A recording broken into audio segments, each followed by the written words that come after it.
I like to look at a leader, not necessarily with like the obstacle that's in front of them, but how they actually approach that obstacle and how they attack it and what steps do they take after the fact. Got to be flexible. You got to be ready to do things you may not be comfortable with, but that's going to push you to grow. Can you help us know how to think about you as a resource? They're hearing you and they're like, wow, I want more of that. If you're someone who is currently in a role today that you're not feeling like you are reaching your potential, maybe you feel like you should be at a higher level, or maybe you feel like, man, this company doesn't value me the way that I feel like I'm being valued. Maybe I want to look elsewhere. I'm a huge resource for that, because basically what I can help you do is make your profile and your strategy be so compelling that people will start reaching out to you and want to poach you from where you are into where you want to be, as opposed to you looking and applying. If you're only using LinkedIn when you need it, it's too late. Out of the millions of people that are on LinkedIn, less than 5% of people are actually posting content. What I would recommend is... Everybody, welcome back to this. I'm your host, Shauna Griffiths, and today's Real Talk is with a real leader who I am just so taken by, so impressed with. Danielle Walden is here today, and she is the founder, CEO, and podcast host of Headstrong. I can't wait to hear the skinny behind the name of that. I think I know. And as if you needed one more thing, I am adding business athlete to all the other things that you do. And so we'll get into that in a bit too. So Danielle, welcome. Thanks so much for coming on. Thank you so much for having me. I can't wait to talk with you. Once I knew this was going to be about being a business athlete, I was like, oh, I'm so excited. Can't wait. You're like, that's me. As if I needed one more thing. So folks, I have alluded to that a second ago. And so Danielle, you're also a LinkedIn brand expert, a former professional tennis player, keynote speaker, best-selling author. I mean, you definitely get out there and get it done. Congrats on everything. Thank you so much. I never thought that I would have author in my, list of intros, but that was one that I'm really excited about among everything. So yeah, I love it.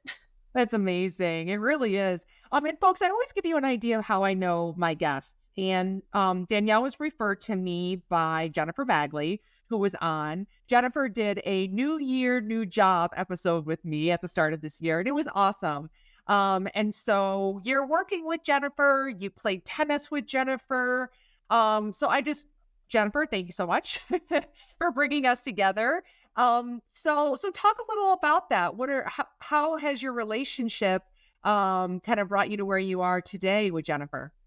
Yeah, it's so cool to talk about, because growing up, I looked up to Jennifer so much when I was playing tennis and I was a junior. We both attended the world-renowned academy, Voluntaries in Florida, and she was so good, and she's a couple of years older than me, so I always looked up to her. And coming full circle and getting to like reconnect with her again as an adult, we both share a passion in speaking and being out there. So she's really helping me when it comes to landing more keynote speeches and events and things like that. So I've been working closely with her, and it's just been so comforting having someone who knows me so well from the athlete standpoint, who's literally had the same type of upbringing as me, and who can connect the dots and help me see what she's really great at, which I'm working on. And she's a great coach for this, is taking the experiences I've had and kind of correlating them into a story that's impactful. So that's one thing she's an expert at that I love, within working with her, because I've had so many crazy stories and scenarios that have happened to me when I was a professional tennis player training at this sports academy. And so much of my mindset and my upbringing stems from that. But she's got the art of like taking that and then, correlating it into an impactful story that has like a beginning, middle, end, and kind of leaves people like, ooh, like what's next? That's where she's really good. Yeah, absolutely. And I mean, what a story you have to tell. I think that, coming from that background, to be able to take all that you learn, that mindset again, which is very much the foundation of being a business athlete, that stick-to-itiveness, that drive, that flexibility and adaptability, which I'm going to get back to later, was something that I read that you posted. But I think it's really interesting, because I think that you don't have to be an athlete to have that in business. But at the same time, I think when you can come from that athletic background and pull on those things, it can really help in that seat of business and in leadership specifically. Oh, 1,000%. Like I draw on so much from my athlete background in my day to day and what I'm doing with my business when I meet with people, just like so much stems from that. And, it kind of, in my opinion, gives me like a mini leg up because the kind of things that I was dealing with, now don't seem as crazy anymore. But, a lot of that work ethic and grit like that you spoke of for me is just like innately within. And I just assume that that's just how people are. And then I'm, reminded like, oh, okay, you're a little intense. Like I need to depending on who I'm working with, like I may come across intense, but I'm so excited and I'm passionate and I want people to succeed and reach their potential. So I bring that energy. Yeah, absolutely. And I talk so much about optimal performance, and that was the same optimal performance that you were striving for on the court, and you're also doing that in business. And I am going to pause. I was going to do this later, but I wrote this down, so I'm just going to quote it here. You wrote on a post, "Today I value the skill set in being able to be flexible and adjust in conditions that are not always ideal." And I think that's so important because again, in business, in athletics, in and in life in general, the less adaptable we are, the more we really can get just thrown by things big and small.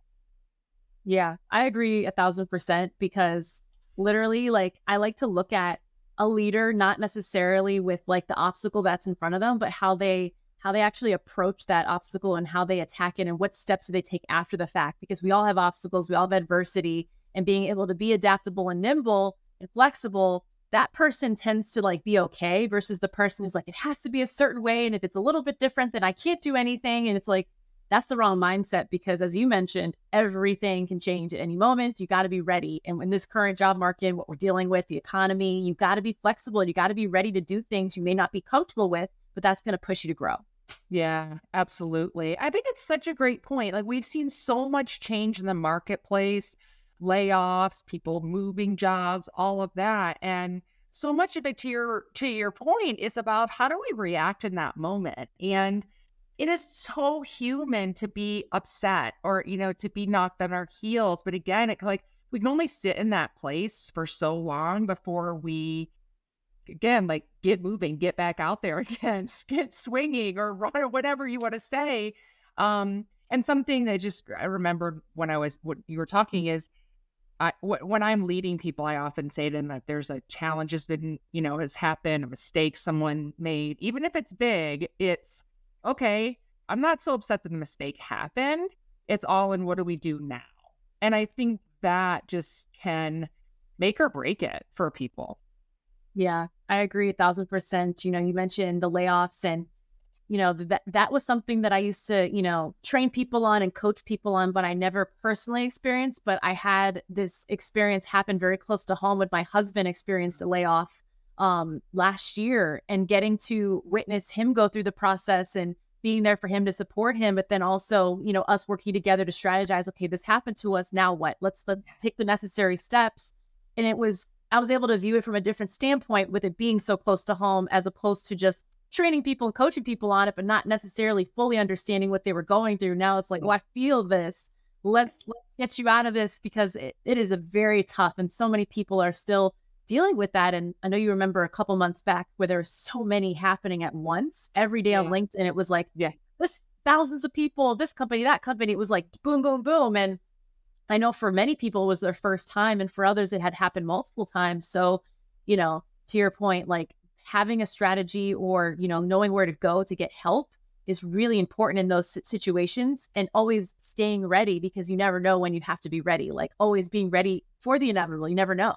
Yeah. I mean, how many times do you hear as an athlete, stay ready so you don't have to get ready? But it's the same mindset. And I'm glad we kind of segued into that because as I introduced you, you're a LinkedIn brand expert. So it's a great opportunity for us just to dive into that. Before we do, for the audiences that are listening, can you help us know how to think about you as a resource? They're hearing you and they're like, wow, I want more of that. Or, how should they think about you as a resource? Yeah. So basically, if you're someone who is currently in a role today that you're not feeling like you are reaching your potential, maybe you feel like you should be at a higher level, or maybe you feel like, man, this company doesn't value me the way that I feel like I'm being valued. Maybe I want to look elsewhere and you're wanting to kind of make that jump, or you're looking to get recruited. I'm a huge resource for that, because basically what I can help you do is make your profile and your strategy be so compelling that people will start reaching out to you and want to poach you from where you are into where you want to be, as opposed to you looking and applying, which is the reverse strategy that I always teach. Because if you're only using LinkedIn when you need it, it's too late. You have to be proactive. You have to have the right things in place from your profile, so that way, when the time does come or you do want to make a move, you can actually pick from people who are already in your inbox who want you, versus now let me start applying to people.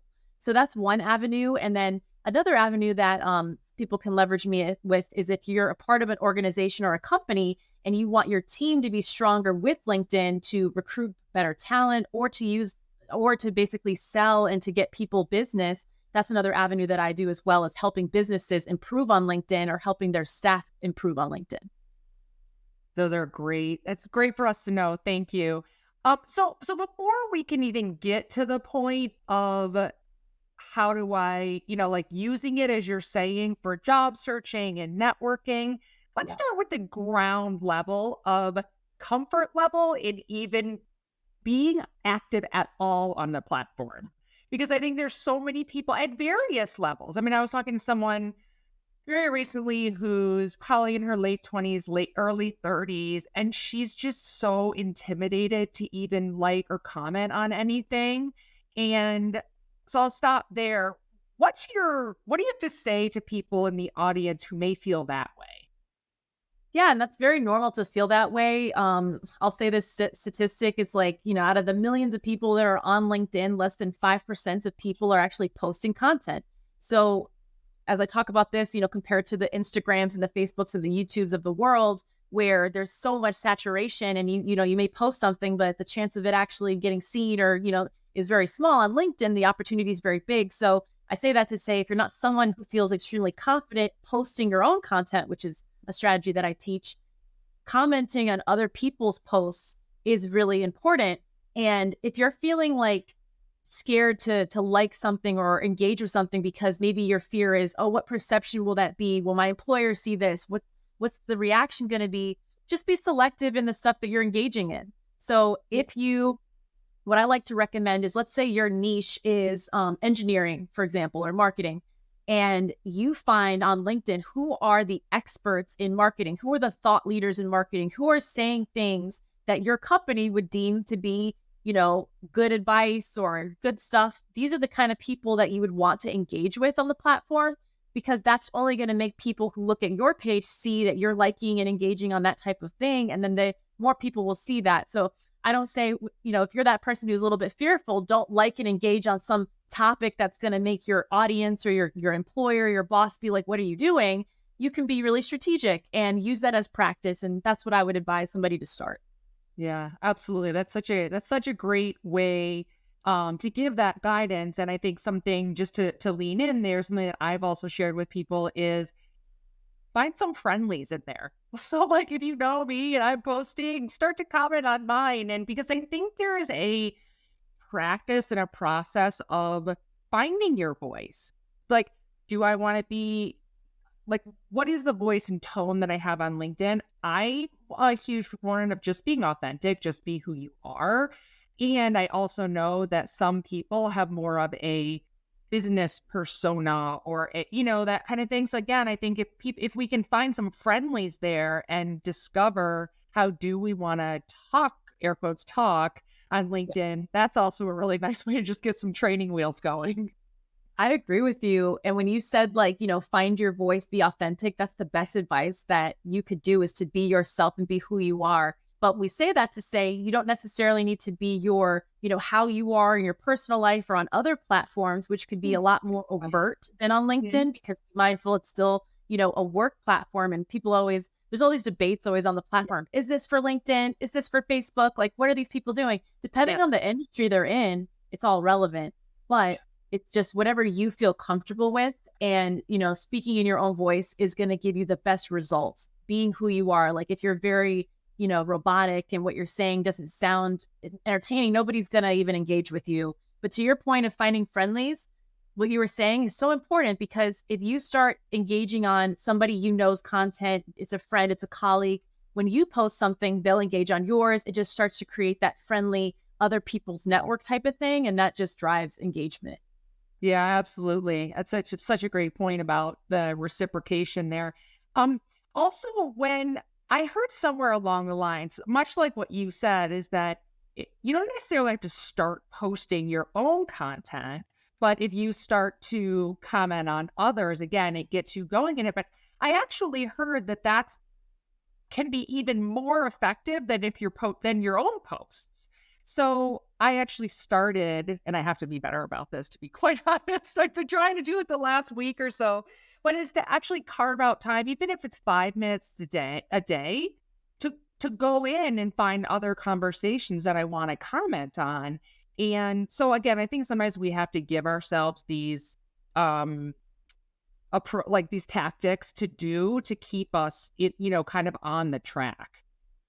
I 1,000% agree with what you just said, because, think about and I'm talking to your audience. If your audience right now, you're somebody on LinkedIn who's got less than 500 connections, which is what LinkedIn deems as, once you have more than 500 connections, it's like you're good. It's not like in other platforms, you need millions or thousands. Once you get over 500, they'd say 500 plus. So you're in good shape. Let's say you have less than 500 connections and you post a video or a post. You're only going to get seen by those 500 connections. But if you engage on the content of somebody who you like and trust and has a network, but you make a thoughtful, thought-provoking, response, people who are looking at that post because they have a lot more traction are seeing you, that can cause them to click on you and want to go on your page. So that's why, like, being thoughtful and actually responding with your key points, what you agree about the post, what you maybe disagree, challenging it, but respectfully, articulately, like, these are the things that will make people go on your page, and it can get you more connections and more people reaching out to you. Yeah, absolutely. Such great points. Thank you.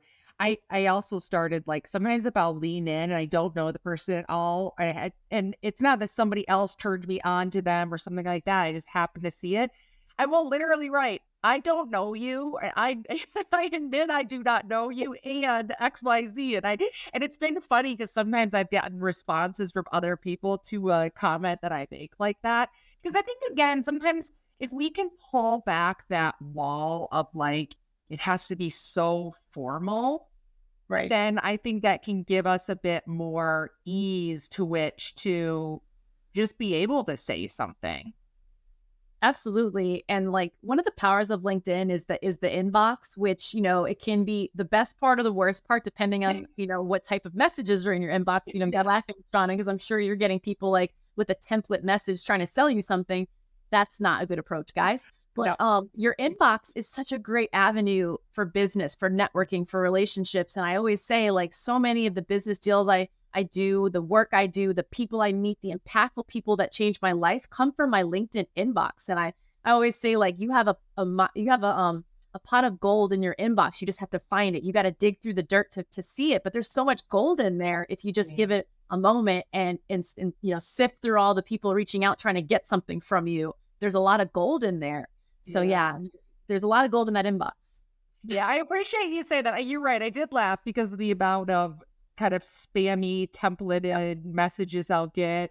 And I think I heard you saying something I was watching the live with you and Jennifer, and you were talking about dump the template and be real in your outreach. Show that you actually know a little bit about this person or find something. So I really love that you said that. I was also laughing because when I hear about these inappropriate things that get messaged to people, I'm like, wait, what? This is happening? It's crazy. So to your point, you said earlier, we all have to remember the professional nature of the platform, and there's a lot of benefit from it, to your point. Yeah. I mean, I'd be lying to you if I told you I didn't have, like, people trying to, like, ask me to marry them or just do these crazy things through the platform. And, whenever I look at these people, a lot of times they're from other countries and they don't seem legitimate. So I'm like, okay, at least this person does not have any type of like feeling that they could, lose out on something. But yeah, there's a lot of that on the platform. But professionalism piece is the most important. Like it is a business platform and you conduct yourself that way. If you use it for networking, if you use it for these opportunities, you will have so much positive result from it. Yeah, yeah. But I'm going to say one more thing before we get off the messages, because I think sometimes we can also really let those messages, those sales messages, that kind of thing, get to us or really annoy us. And so I would love to know if you have any sort of special tips for how to handle it. Do you respond? Do you not? Like, I don't know, like what are your thoughts for how we handle those type of messages? Yeah, when you're getting like a pitch or something that's very spammy, salesy, templated, depending on what it is. If it's something that you're actually interested in learning more about, you obviously can respond, but very much so like break the template and your response, be very genuine in your response. But more times than not, somebody's pitching you something you don't really need or you're not interested in.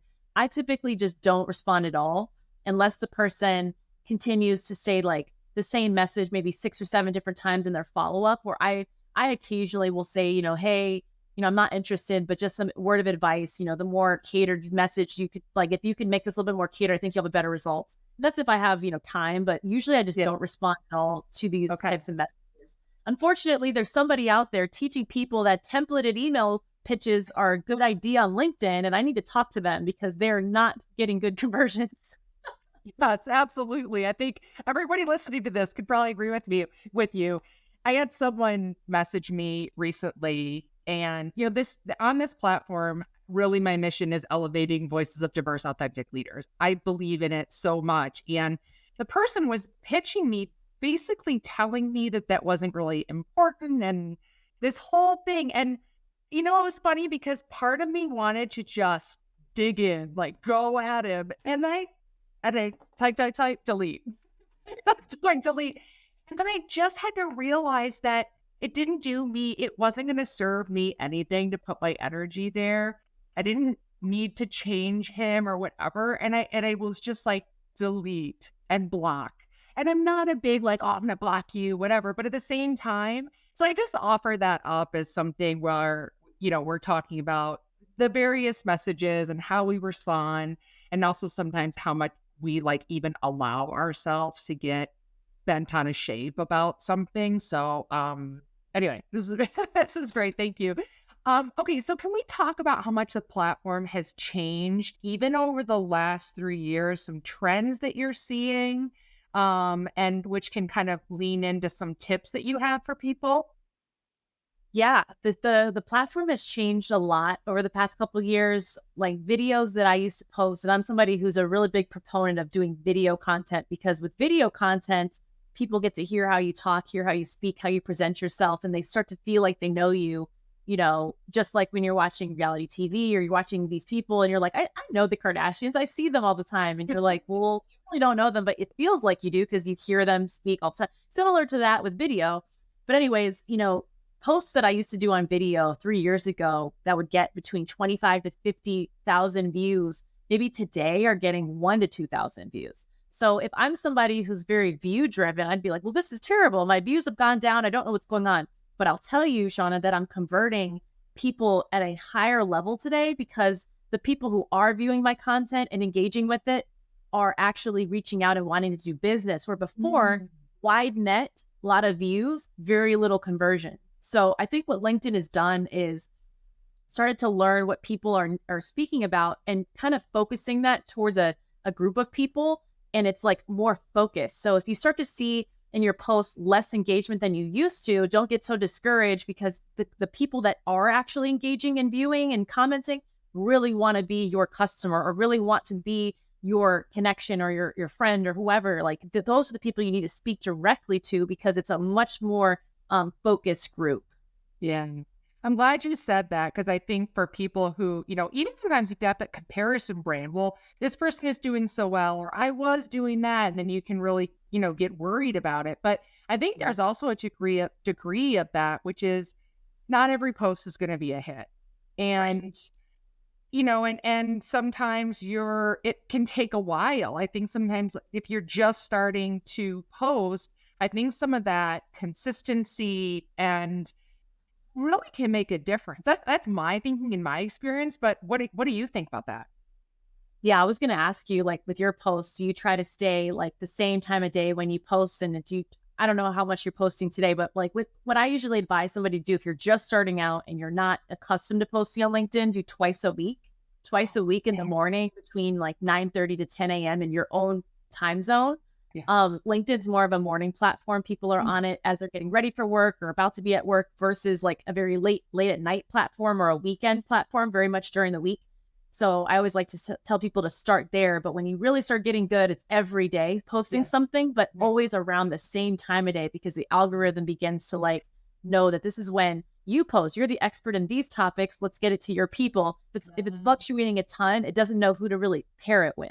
So I don't know, Shauna, are you doing it at like around the same time of day, or are you kind of like experimenting? What are you doing right now? Generally, it's that morning time. I'm a creature of very early morning habits, so I have to actually make myself not post that early sometimes. There's also sometimes where a lot of times if I'm writing something and I do these Sunday posts, they're called Sunday stories, and it's usually related to some sort of bike ride that I've done over the weekend. Yeah. So that's something that I end up posting in the evening on Sunday. I think of it as like setting people up for success for the week ahead. But it's also sometimes if I don't have the creative, whatever juices flowing to write, I can't, it's one of those things that really has to be like when it comes to me. So that is the one that I don't do at night. And I know I don't do it in the morning, excuse me. And I know I do it on the weekend, but so I know I kind of buck what's probably the right way to go about it. And at least, no, I said to you, I saw you on Jennifer's live. I've been looking at your posts. So just the last few days, as I was posting, I was really conscious of the things that you're saying and the tips that you've provided. So I'm so grateful for what you're doing, and I think how much you do share that is really important. So folks, I'm telling you, Danielle is definitely one to follow and listen in on. So let's talk about content strategy though more, because I'd love for you to give some recommendations around that, because it's not necessarily haphazard isn't the best way. Or if you're starting out, it's often good to think of, well, gosh, if I can put somewhat of a formula to this, then I can also take some of that anxiety away from, being active on the platform. So talk to us about content strategy. Yeah. So really, before we even talk about content strategy, you have to decide what your goals are. If your goal is to build a professional brand that will follow you, whether you're at your current company, another industry, like whatever the case is, that would give me one avenue to take you. But if you want to stay in your specific niche and what you're doing, what I would recommend is try to become the expert of what you do. So that way, when people turn on LinkedIn and you pop up, they view you as the expert in blank. So if you're like a, product manager and you want to be the expert in all things product management, every day I should be getting tips from you on how to be better in product management that are very catered to that audience, but not obviously revealing like company secrets. Like people always ask me like, oh, well, what would the company think? No. We're talking about key things that anybody in product marketing can do, or whatever I said, product management can do to do and to be better. So that's one avenue. But if you're wanting to build your own personal brand that you can take with you, whichever company you're in, because obviously people listening to this, everybody has different goals, different dreams. Some people want to be entrepreneurs, have their own business. Some people want to work and have great careers under great organizations. So let's say you did want to build a brand yourself. You have to decide, okay, what's going to be special about me and what am I going to speak to every day and be the expert in that thing? And that's kind of like, for me, what I've kind of coined myself as being an expert in anything LinkedIn and content. But if you look at my page, a lot of what I speak to is mindset and goals and, being positive and how to overcome obstacles, which, is connected to what I do on my day to day, but it's still, kind of broad. A lot of people can relate to that, whether they work for somebody or they're an entrepreneur. But no matter what I do, I always speak about those core things because that's who I am. That's my brand, is everything mindset with Headstrong. So I would challenge, your audience to kind of figure out, do they want to build their own brand? Because that's a great way to kind of make yourself resourceful no matter what happens. Or you can still, within your niche of whatever company you're working for, be an expert in that space, but really kind of niche it down. And then just know that when you post content, when you're really, really niched, you'll do really great there, but a wide audience may not see that because it won't relate to them in the same way that, maybe a more personal brand approach that can be more broad. So 2 different strategies. We can obviously go deeper, but that's kind of what I would advise. Yeah, that's great. Thank you so much. So is it possible to do a little bit of both? Yes, absolutely. So the strategy, I think I said this on Jennifer's, is like the jab, jab, hook strategy, where it's like, whichever one you want to kind of really own the most, you do like 3 posts like that, and then you do 1 post that's slightly different, and then 3 posts like that, and 1 post that's different. So the person who's watching you, your audience, they're getting both, but they know like your core message is this, but you're really good at this. Your core message is this, but you're good at this. And that's what I tell salespeople too, because, there's so many people in sales roles that are on LinkedIn trying to sell through LinkedIn. And they're like, why aren't I selling anything? Why aren't my posts getting any traction? It's because every post they do is about like what they're selling and why they're selling it versus who are they trying to help and what are the pain points? How are you solving problems? It's reverse. So it's kind of that jab, jab, hook, like curiosity, curiosity, curiosity. Here's the product. Curiosity, curiosity, curiosity. Here's the product versus product, product, product. And people are like sick of it. They don't want to be sold. They want to be intrigued enough to be like, well, what are you actually talking about? It's a strategy. Yeah, absolutely.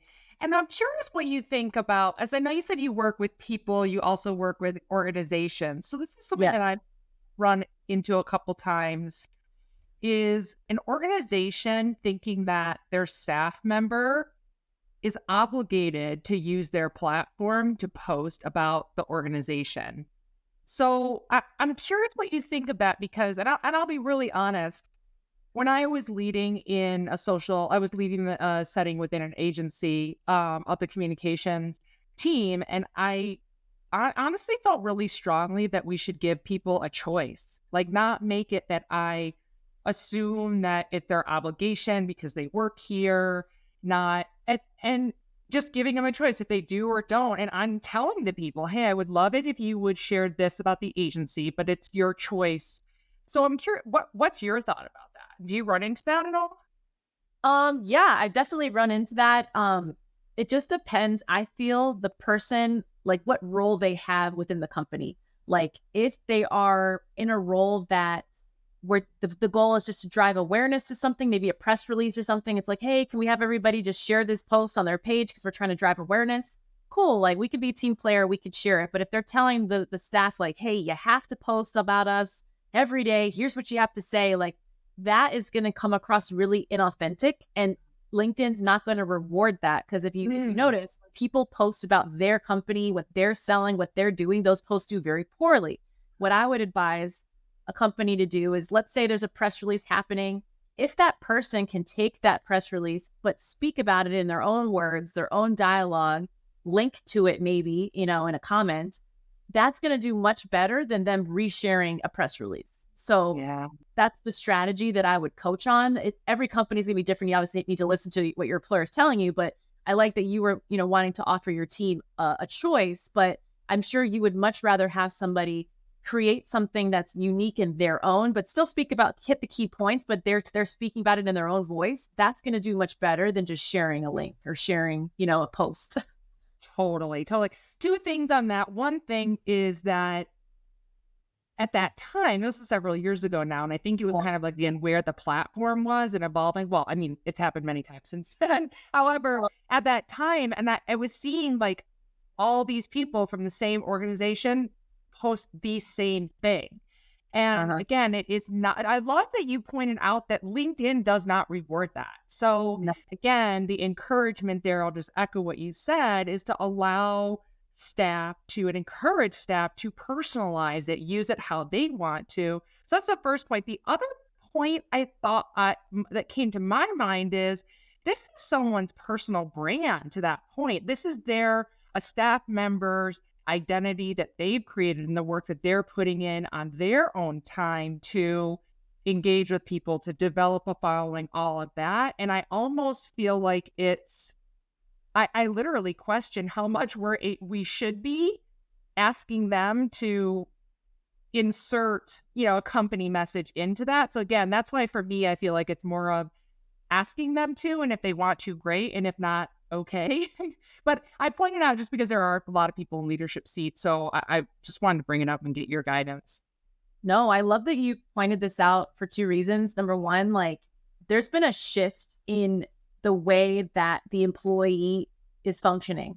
I'd say like 5-10 years ago, like you had an employer, you may have stayed with that employer for a number of years. Like when we go back in time, like different generations, like the boomers, they would work with one employer for 20 years. So like you had to be so loyal to that employer. So you didn't want to do anything to upset them. Well, that has changed when pensions kind of went away and things have changed. So now like people are, especially millennials and Gen Z, who I speak to a lot, I'm millennial, you're at a company because you want to be there, but they're way more mission driven. And it's like, if this company is not serving me anymore, or if I don't feel valued, like I know I can get an opportunity elsewhere. And that was not the mentality of the past. So I also bring that up because you mentioned like, the employer, like they were feeling like, entitled that you have to like post on their behalf, because employers used to feel like their employees are like their property, which, a lot of employers may feel that way. But you said, this is about your brand. And that's the way a lot of people are treating themselves now is, hey, I'm a brand. I have like a lot of skill set and value to add. So this is my own brand. And a lot of people can't just work their day job. They have other things that they need to do in order to make ends meet. So you can't really hold employees to the same standards that they used to back in the day, where it's like, you can only work for us. You can't do anything else. And, we own your image and likeness. And that's really changing and shifting. And I love that. I love to see it. I love when companies encourage it. I love my company I work for and a lot of other companies who are very open to this type of thing, because you can't force people to just do one thing and then, you lay them off. Like you have to people need to be able to make ends meet, and having a personal brand and being flexible allows you to do so. So I love that you brought that up. Yeah. It's also, if we really think about it, if we can encourage people, ourselves, staff members, people in our care to be out there and be a voice and developing who they are, and we're also really taking care of them as staff, then Yeah, I that's don't the think we point. should necessarily so much worry that they're going to jump ship somewhere else. And again, if they do, okay, great. Like they're going to go, and if they get another experience, and then perhaps they come back, because again, it's that caring for them and helping their evolution, I think, which, can make such a difference, rather than, to your point, treating them somehow like they're property. And so those are great points. So thank you so much. A couple more things on this, and then I want to make sure I switch gears a little bit. Any misperceptions or big common mistakes you see people making that we can touch on? Oh, yes. The biggest misconception on LinkedIn is you should only connect with people you know. And I'm like, why are you even on the platform to connect with people you know? Like, this is a platform to network. This is a platform to grow, to expand, to meet people you don't know, to leverage other people's contacts, networks. So people use this mentality of Facebook, like, oh, I got a friend request. Oh, I don't know them. I'm going to deny. On LinkedIn, I encourage people to literally connect with anybody and everybody you physically can. I mean, you can become a lot more selective when you have a pretty big audience, but especially in the beginning when you're starting from scratch, you want to connect with as many people as possible, because it may not be that person. It could be that person's second or third connection that could change your life. And if you would have denied that, you never would have got that opportunity. So that is, like, for me, the number one biggest misconception is only connecting with people you know. Got it. I love that you said that, because I will say, so I personally think the videos that we put out for this show are awesome. And I credit Lester Love of Influence Media. And I met him on LinkedIn. And he messaged me one day, and we got to chatting, and, down the line, all of a sudden now we're partnered, and it's awesome. Another woman named Tiffany Costango. we have become great friends. Again, it's like, I know you have so many people you can Yeah. list, but I do think like there's a lot that can come from accepting and being open to conversation. And as people say, I think it's like you're not like trying to develop like a social cool club or something. You're trying to like actually connect with people and expand horizons. So I think that's great advice. Um okay, anything left that you want to make sure we touch on with LinkedIn? Because I want to hop over to mindset a bit because I know that's a big thing in Ooh. Headstrong with you. I guess the last thing I'll say is, if you're listening to this right now and you don't have a LinkedIn, it's okay. We're here for you. It's very easy to download the app on your phone and create one. They've made it super easy, and like, don't feel bad that you don't have one yet, but use this, opportunity listening to this podcast as as a reminder, like, hey, let me make sure I have this. It doesn't matter what industry you're in. A lot of people will tell me, hey, Danielle, I'm a personal trainer, I'm a model, I'm this, like, do I need LinkedIn? And it's like, yeah, this is a professional network. Your LinkedIn speaks before you do. Even if in your current industry, it may not be the most prevalent way that people find you, it just adds that other layer of credibility to you that's going to help you reach a wide array of people. And I always say this, like, on LinkedIn, this is where people have money. This is where people are professional. If you're trying to like do business, this is where you got to be. And if you're not there, that's going to be perceived negatively. So just let's change that. Get one today. Don't wait. Get one right now. It could take you about 5 minutes. So that's it Awesome. for LinkedIn. Awesome. Thank you so much. So let's hop over to Headstrong. So I think with the whole mindset connection, I get the name of it, but tell us where the name came from. Yeah. So literally when I was thinking about creating a company where the focus was going to be around mindset, I was thinking about all these different names and things that would ring to me. And when, I remember like Live Strong was like a Nike campaign, and I'm like, Live Strong, Headstrong, and like being headstrong. And it just like, once I heard it and I said it and I saw it, I was like, this is the phrase. This is what I want to be associated with. And that's kind of how it all happened. And honestly, I never thought that I would be in this space. It's just, it was honestly on LinkedIn, people were telling me like, you're so positive. You always are saying something so happy. And like, how are you like this? What makes you this way? And I kept having to answer the same questions. And that's another thing to your audience. If people keep asking you the same questions, you should start to like really pull those things. That's what people want. Yeah. So that's what caused me to create it, because I'm like, okay, clearly the way I think about life, the way I think about things is not necessarily normal based on my upbringing, my background, with being a professional tennis player and, doing a lot of mindset training. I'm like, I can turn this into something that I can help any person who doesn't necessarily have this upbringing think the way I do, with some key tips and tricks that I teach, but also just teaching them how to shift their mindset. So that's kind of where it all started. Yeah. And so you have a podcast too, right?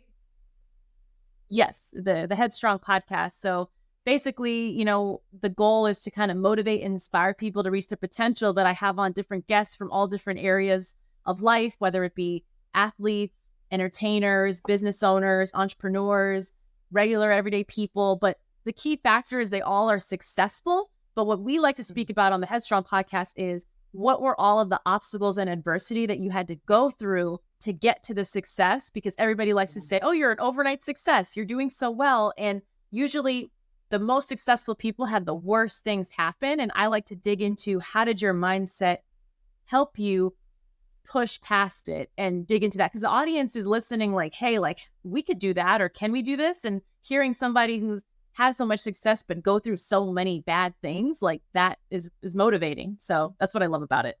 Yeah, no, it sounds great. I can't wait to dig into some of your episodes. But Yeah. I think there's a couple of things stuck out to me in that, and I think it's a bit of like a form of representation, which I think is very similar to what I'm trying to do with my show and bring diverse, authentic leaders forward, because people can see those types of people and say, hey, I can be that too, can be in that kind of a seat too.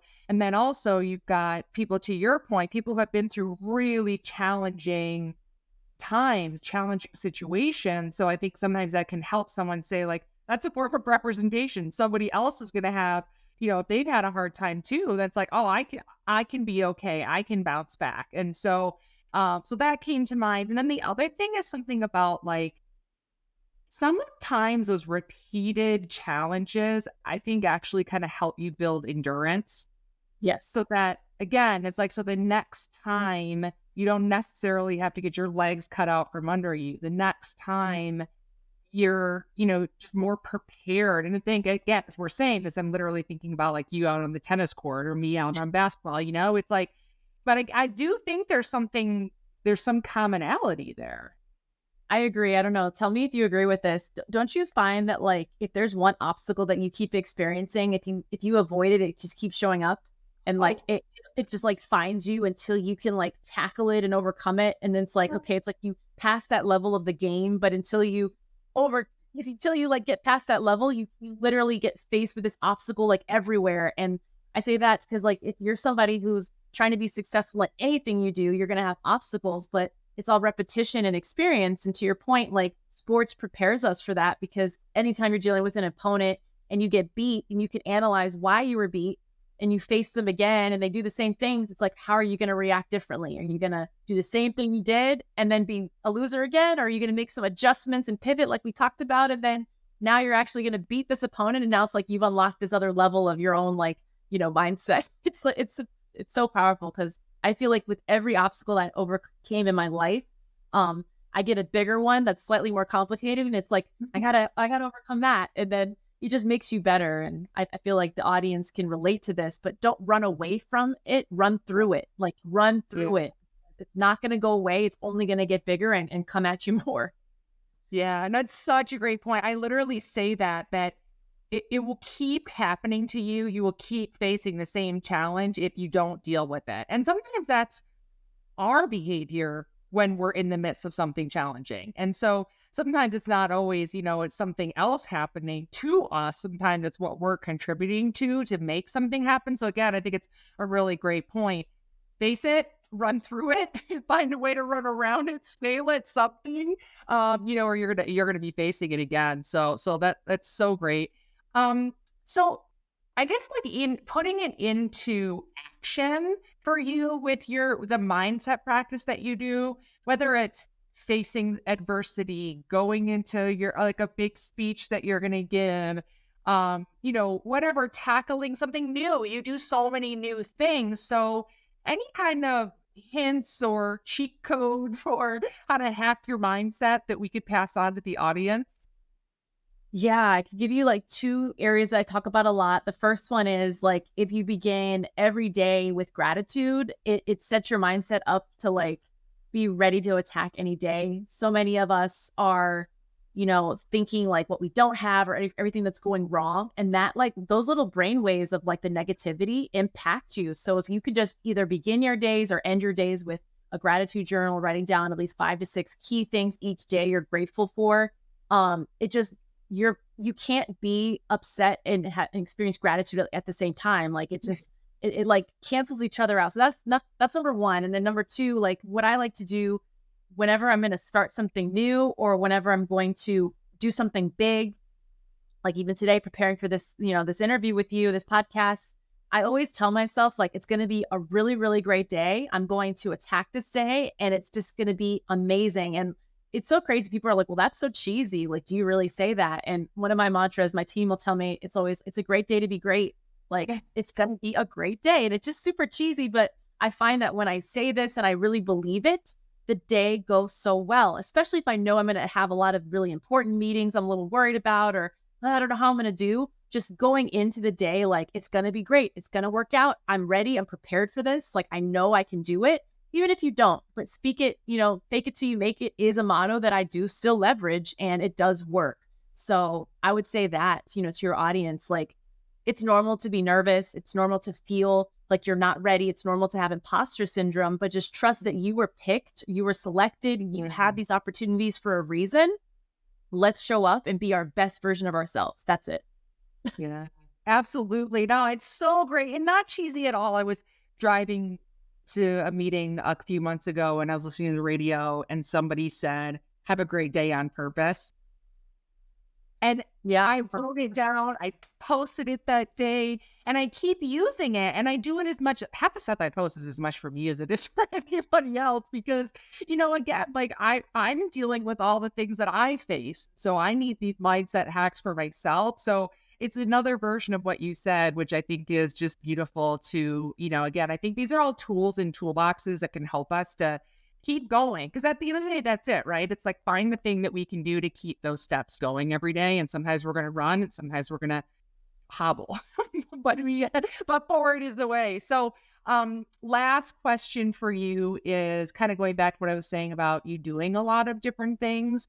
And, I know that I do a lot of things and a lot of people, sometimes they get reaction from people that you do a lot or, oh, you're going to burn out and things like that. And so I don't, I don't think there's any solution or it's not like, oh, I'm just going to magically not burn out. But I'm curious, any tips that you can share or any just guidance around just kind of managing the various things that you do. And to me, I think of it as more as enriching the various things I do, which actually makes me more impactful to help people in their pursuit of optimal performance.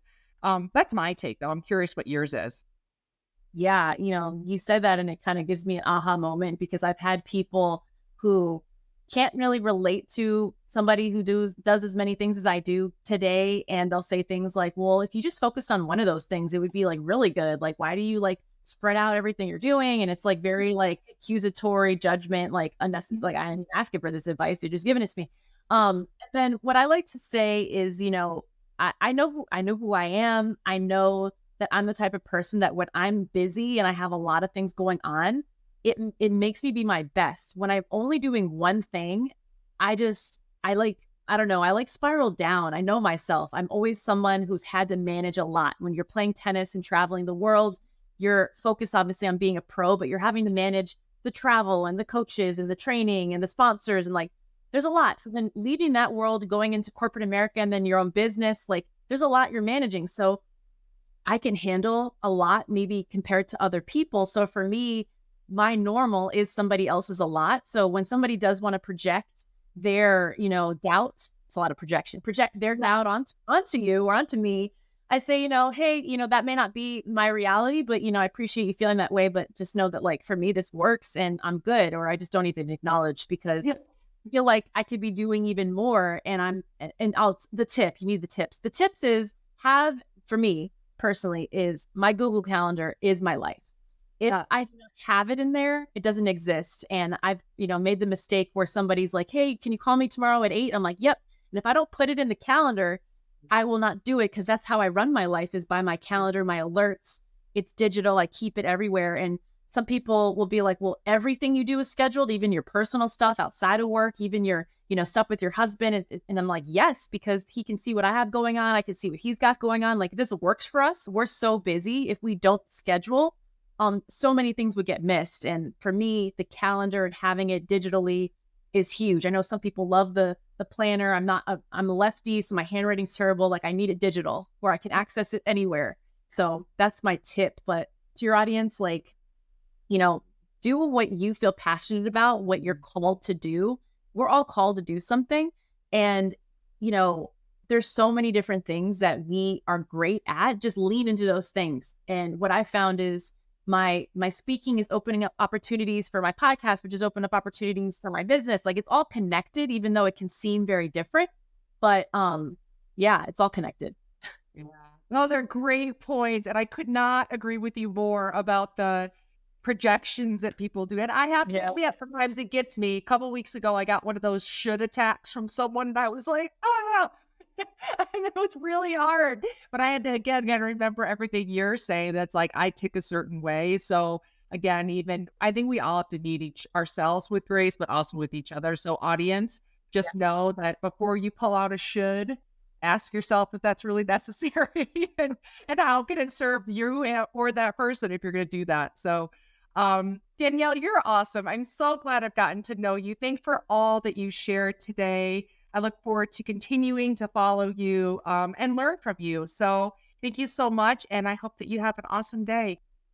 Thank you so much, Shauna. This conversation has given me so much to be excited about. I'm excited for your audience to hear this, and I can't wait to speak with you again and hopefully meet you in person soon.